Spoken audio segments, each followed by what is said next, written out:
Hey guys, it's the morning, it's Friday. I'm going to be heading off to the Shinkansen platform, and my daughter's here to see me off. And we're going to start our video vlog. We're going to go on a journey and go see Monster Hunter Cross. Off I go. Now it's really early in the morning. It's like 11 o'clock. I haven't quite had my morning coffee and waken up yet, so look at this. We've got vending machines, and you know what they sell in Japan? Canned coffee. I kid you not. Look at this stuff. It is brilliant.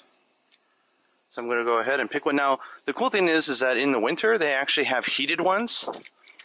So you can actually have a nice hot cup of coffee right there. Just pops out. And there you go. So this is the rare blend coffee from Wanda. There's a bunch of different companies that make these, but they are all really good. Nice and chilled, almost refrigerated. So hot summer day, this is the way to go.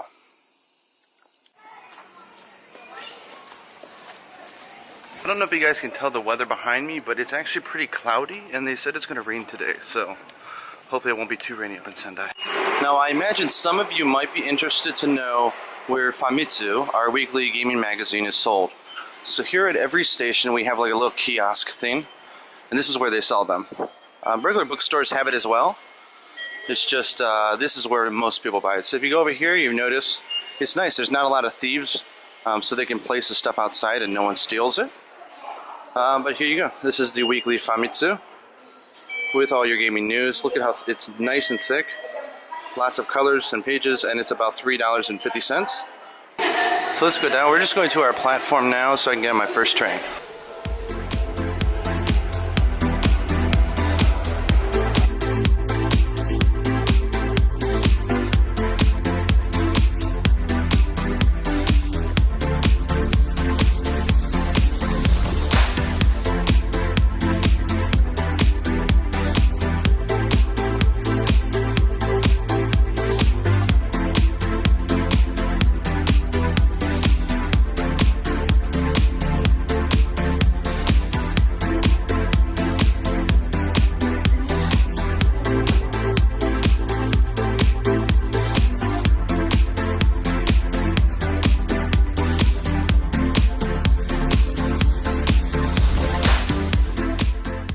Okay, so I've got about an hour to kill. I'm gonna go get some food.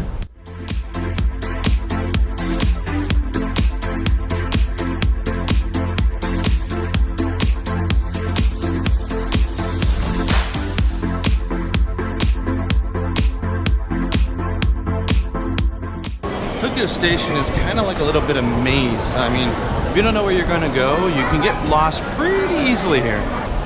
Here we go. We need to go that way.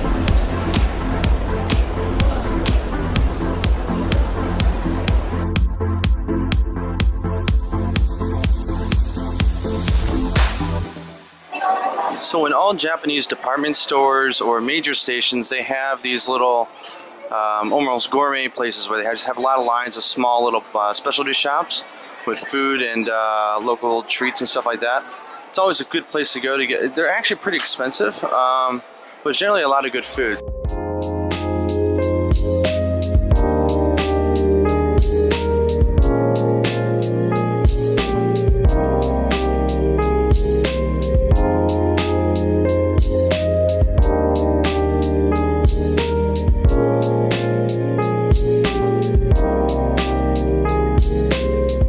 I just finished lunch. Now it's time to go on the train, which departs in about 15 minutes. I'm hoping I could find a place on the platform that I can have like a beer. That'd be nice.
to Sendai.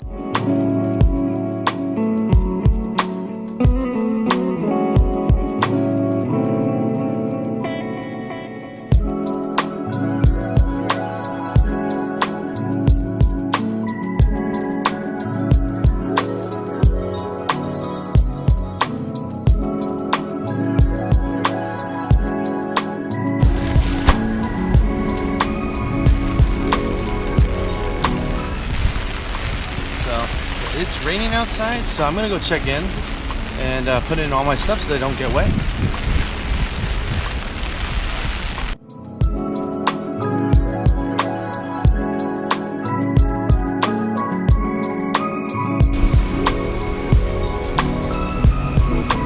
They got a barbecue and beer festa here. I like that.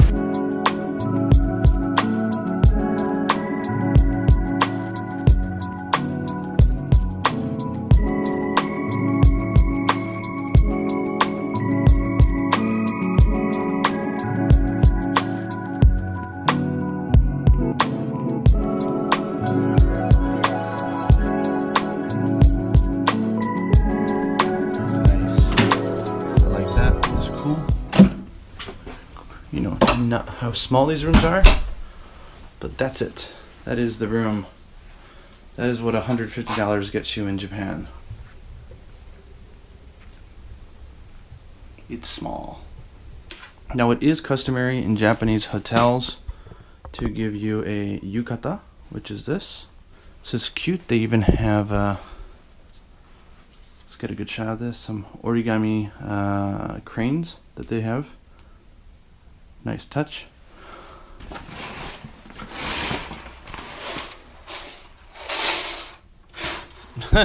Nice. They like literally blocked off the window so you can't see anything. See, someone was trying to peel it off, but didn't get very far. Whoa, you can open it up a little bit. That's it. That's the view, if you call that a view. It literally feels like a closet in here. Check this thing out. This is a wide lens, but this room is freaking tiny. Wow.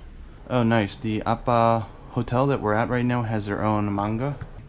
That is so funny. Oh my gosh. We got smoke guards. What in the hell is that? Take out the bag and put it over your head?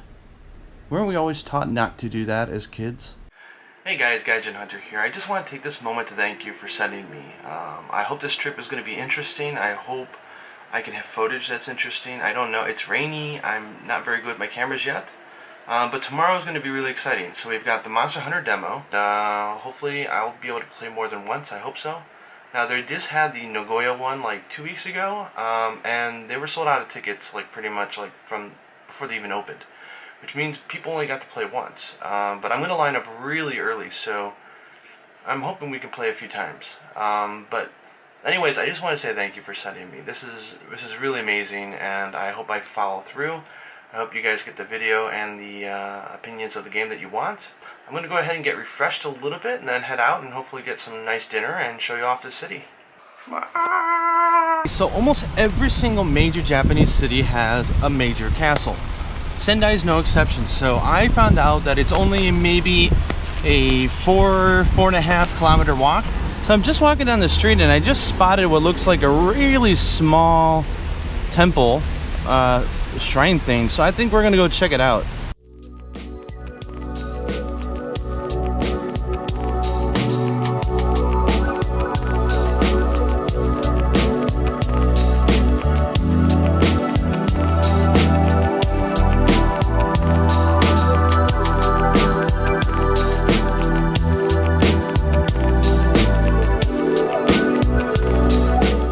So for these, you're supposed to throw in money and then ring the bell and then pray. So I'm in luck. I have a 5 yen coin, which they say is actually the most luckiest one to use in Japan when praying. So here it is, guys. 5 yen coin going in. Monster Hunter Cross for the West.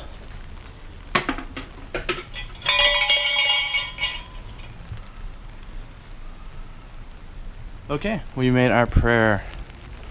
Hopefully it comes true.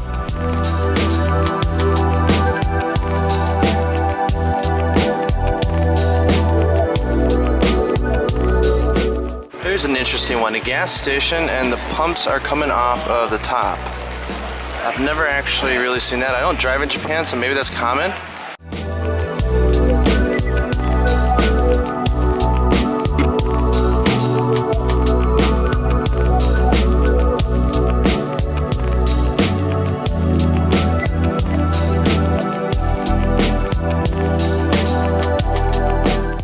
Hopefully this rain is a sign that Amatsu is coming to Monster Hunter Cross. I hope so. I don't know if I would go in that store. I mean, look at the beams that are holding it up. They don't seem like they're doing very good. I can't imagine that's good for the structure, so no, I'm not going in there.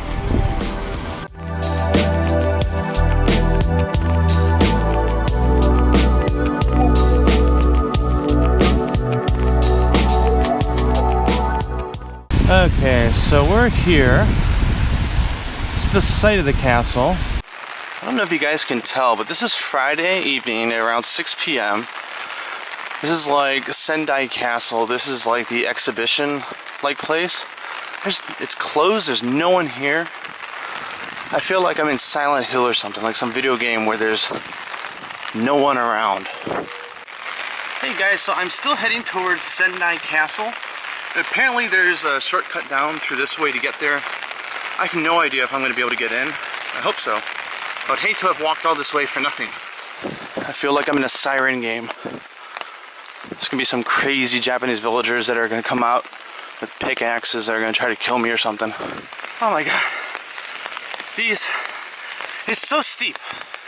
I mean, they make it so that no one could invade the castle, right? Like way back when. I don't know if you can tell, but it's nothing but uphill. It's brutal. I think I'm gonna throw up.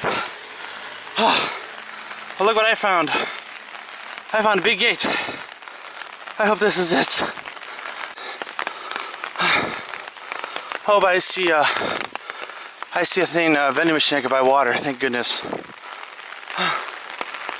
Well, let's go take a look at how far we've walked. Shall we?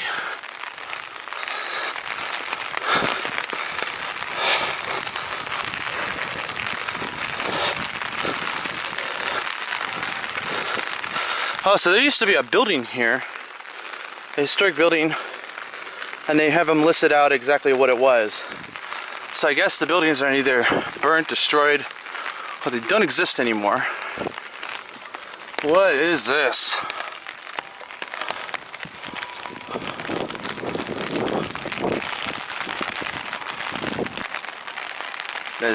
That's cool looking. I don't know if you can see it in the lighting. Let's go check out the city that I just came from. So I don't know if you can tell, but I'm pretty high up. So the whole idea of obviously the temples was that it overlooks the city down below.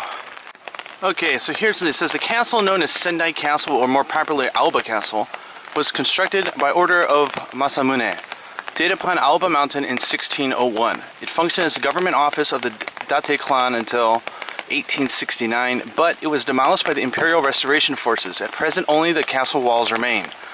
Are you joking me? I came all this way for a castle, and there's no more castle? Ugh. So I got really lucky.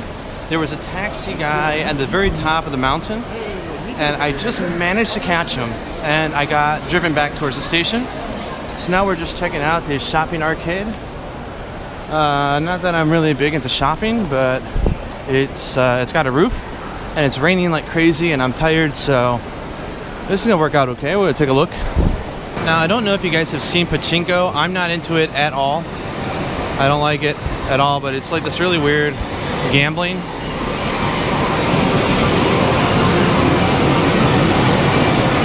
No thank you. Smoky as hell. You pretty much, you just put in like metal balls and you hope that you get more metal balls.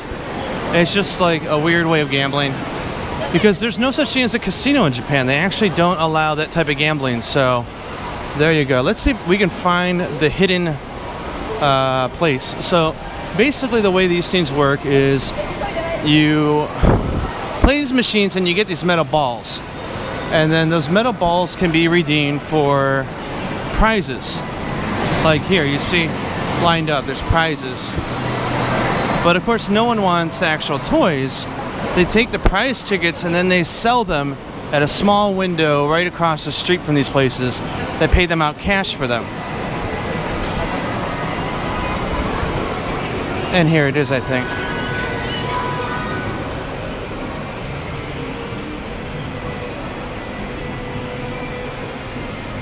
You just put in your little prize thing and they pay you out cash, so it's a loophole. It's how you gamble, right?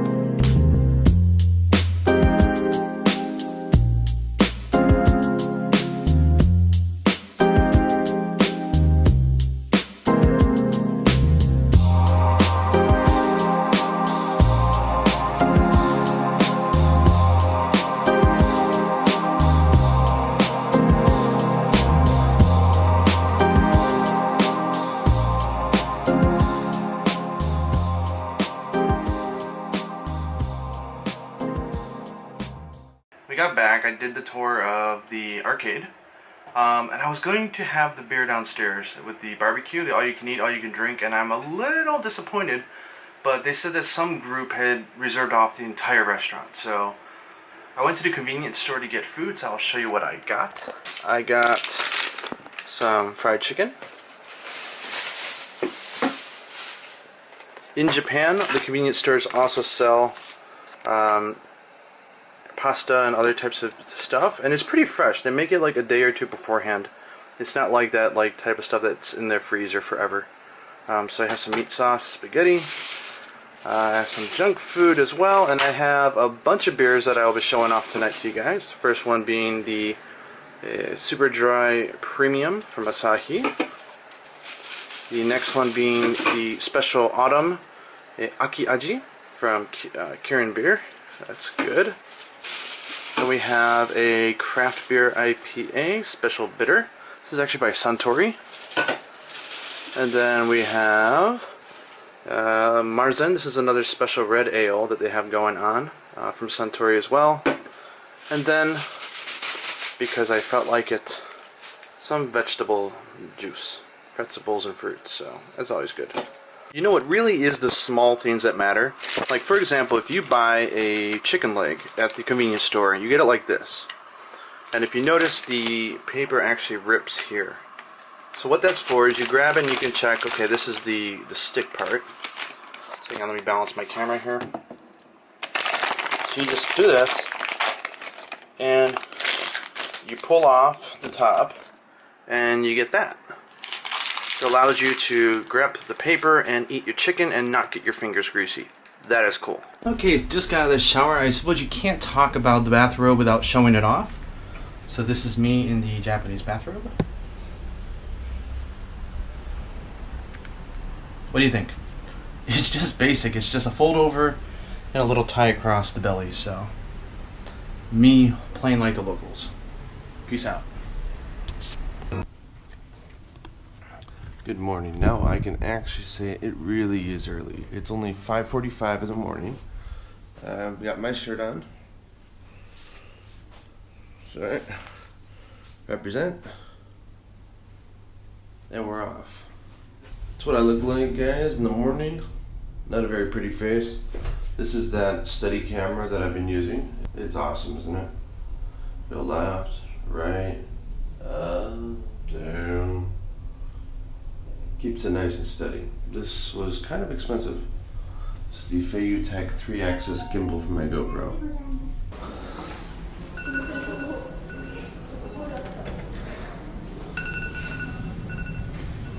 There goes my phone alarm.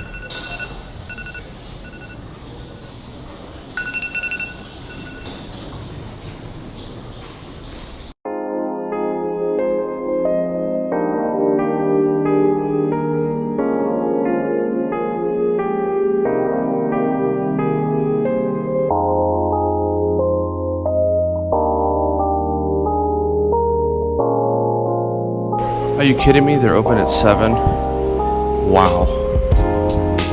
Let's go flag a taxi now, shall we?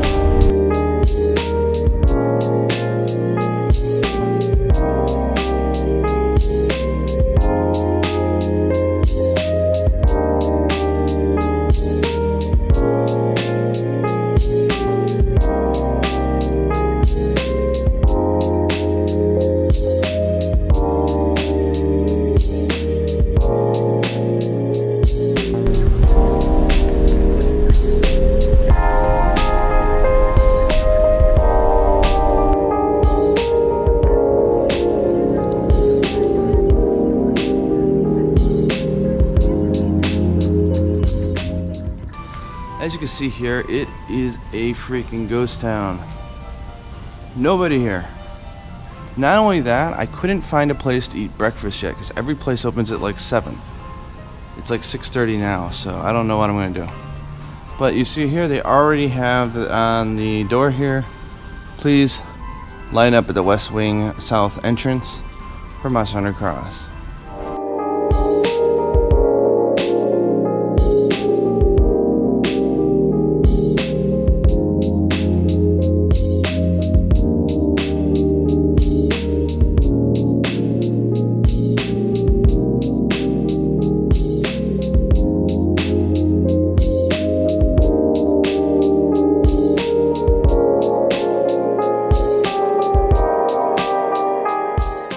Okay, so I left the line just for a minute so I can grab some food and drink. Hopefully they keep my spot. Now granted, this time you're not really going to be able to get much food. But you've got like onigiri and peanut butter sandwiches and stuff like that. Here's some peanut butter bread. Beer, I think not. It's morning. I don't drink in the morning. Plus, you don't want to be wanting to go to the bathroom. I'm a very picky eater. I shouldn't be staying away from line too long. I mean, it should be fine. It's Japan, but you never know. There we go. We even have the advertisement for it.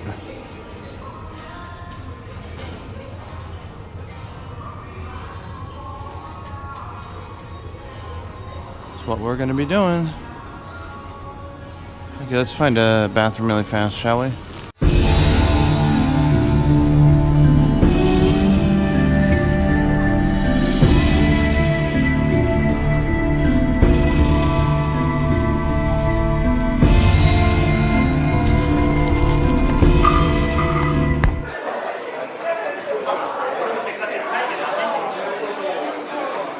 Let's show you guys where it is. This is just the middle of a mall. And they literally just set up like 8 different tables here, and that's it. So they have a little waiting line for playing it. And they've got 8 tables all set up for 4-player multiplayer. Should be a really fun event. That's really small, so I don't think I'll be able to take video footage of it because I think they'll be monitoring people pretty well.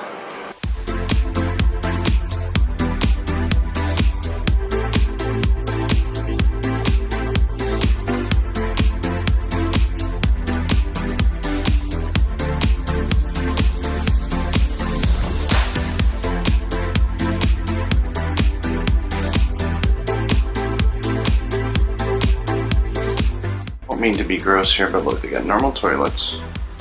Why they would still have it, I don't know. The traditional Japanese style toilet. Maybe they have them just for the old people, because there's no reason why they would prefer that over this wonderful mechanical thing.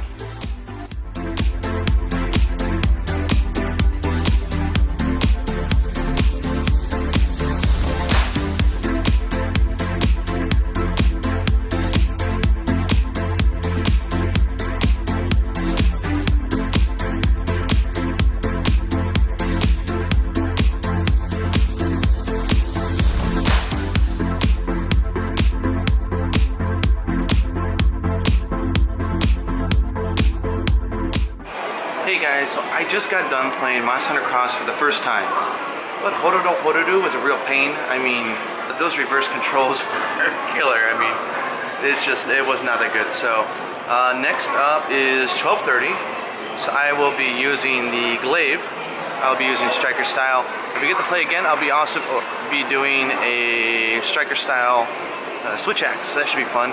Coolest thing happened, guys. So Kojima-san, the producer, was there, and like because our table was stopped because of the communications issue, he was like looking at me, and so I quick opened up my shirt so you can see Monster Hunter Cross to the West. So he saw, he laughed. I told him we want it overseas, and he just said, "I'll do my best." So that was nice. I mean, normally he wouldn't be involved with the localization decision anyway, and he wouldn't say whether or not they were going to, but it was nice I was able to show off the shirt to him and represent, so I'm hyped. So until 12:30.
So this is pretty insane. So everybody that knew who Kojima-san was, and he is like the producer of all the portable Monster Hunter games, X-Troopers, he's the main producer for Monster Hunter Cross. The people who knew who he was were like me. They were kind of like gawking and kind of whispering and looking at him from a distance. But I knew you guys were sending me there, and I wanted to bring you back something special. And I'm a shy guy, but you guys gave me the courage. I went up and I approached him and I just started talking. And he was incredibly warm and welcoming. So we got to talk for about 5-6 minutes. He got to see my shirt, and this is the guy who this whole hashtag message was pretty much meant for. I mean, this is his project. So it was incredibly exciting to explain to him who I was, why I was there, how passionate I was about the game, and how much you guys love it, and how much the West wants the game. He thought it was great. He obviously wouldn't give me any information on whether or not they were localizing or not. But he was incredibly enthusiastic, and we got this wonderful picture taken together where he's pointing at Monster Hunter Cross for the West with a big smile and a big thumbs up, and it was the most incredible win it was just insane. So my mind was pretty blown for being such a fanboy, and this being really the pinnacle of what the event was supposed to be about, which was sending a message to Capcom and letting you guys know how the game was. And I mean, this is the man. I mean, so it's pretty cool. And I told him, well, besides bring Monster Hunter Cross to the West, I was just kind of curious what weapon he's been using lately and what style. And he told me he actually is hooked on aerial dual blades right now. He says it's just, once you get used to it, he says it's incredibly different from normal dual blades, and he just finds it to be a lot of fun. So I thought that was incredibly kind of him to go that far to talk to me in the middle of this great big event in which he's the host. That was pretty awesome. So win for the West, guys. I also had the opportunity to talk in person with Shiozawa-san. Now, she's not very well known because they usually have one producer up in the front who sort of does the media and is the face of the product. But she was actually producer on Monster Hunter 4G and 4 Ultimate, and she's also producer on Monster Hunter Cross. So she took time out of her busy schedule as well to talk to me for about 10 minutes, actually. Actually, I asked her again what her favorite weapon was, and she actually says that she's always been a hammer user. And I asked her what style, and she said that she first thought she'd be going for striker, but she says she kind of likes the home run at the end of the 3-hit or the 2-hit, 3-hit combo. And it doesn't have that, which you'll get in my play report after this video. And it's kind of got on her, so now she's back to Guild and Bushido, she said. But they're not willing to talk much about Bushido yet. That reveal is going to be coming up soon, I think. So I'm excited to hear about that. Hey guys, so the demo just ended, and oh my god, I made the right decision. Sendai was not that crowded. I was able to play the game a total of, I'd say, 7 times, for a total of 14 hunts or so. or was it 8 times? I can't remember. But I got to play all the weapons. I got to try them out. I got to talk to both producers, chill out, show them off my shirt, and more. I mean, it was great. I can't wait to tell you guys all about it. The footage may take some time. I broke my GoPro on accident, so I had to get that repaired. So I don't have a wide lens for the rest of this trip. But what an amazing trip. Thank you guys so much, and hope this video is going to be good. I'd like to end the video with a real heartfelt thank you for all 76 of you who contributed to letting me go to this trip. I did a fundraiser and I asked for $400 for the bullet train and the hotel to go up for this event. And you guys came through and donated over $1,500. Now, whatever, all the money that I didn't spend on this trip, I'm going to put towards my channel. I'm so appreciative that you guys gave me this opportunity. I actually don't think I would have had the courage to dig into the bank account for this. And then I wouldn't have the courage, obviously, to make a video blog. I wouldn't have been able to meet Kojima-san. The pinnacle of our Twitter campaign would have never happened. The video I'm about to do to teach you guys all about everything that I learned about all the weapons would have never happened. So everyone who's watching and enjoying these videos, please, a huge round of applause and thank you to the 76 contributors who made this possible. And also a huge shout out to Poogie Platoon member Recon. Now Recon, I'm part of the Poogie Platoon, which I'm incredibly honored to be part of. It's a group of Twitch streamers. And Recon is one of them, and he does lots of things on his channel where he just makes music. And I knew he made music that was really cool and groovy. So I went and I found his SoundCloud that he sent me a link to. And I knew that I wanted to use it in my video, so I asked his permission and he was totally for it. So go follow Recon. I have a link in the description as well if you like his music. I hope he gets the confidence as well to push forward with that and do more with it, because I really think he has great talent. And again, thank you everyone. So look forward to my huge podcast like slideshow like video. It's probably going to be pretty long, but I'm going to be covering all the weapons and styles and the monsters that I hunted, and you guys will get all the information that I was able to suck out of almost 2 hours of Monster Hunter Cross gameplay. So, until next time, happy hunting.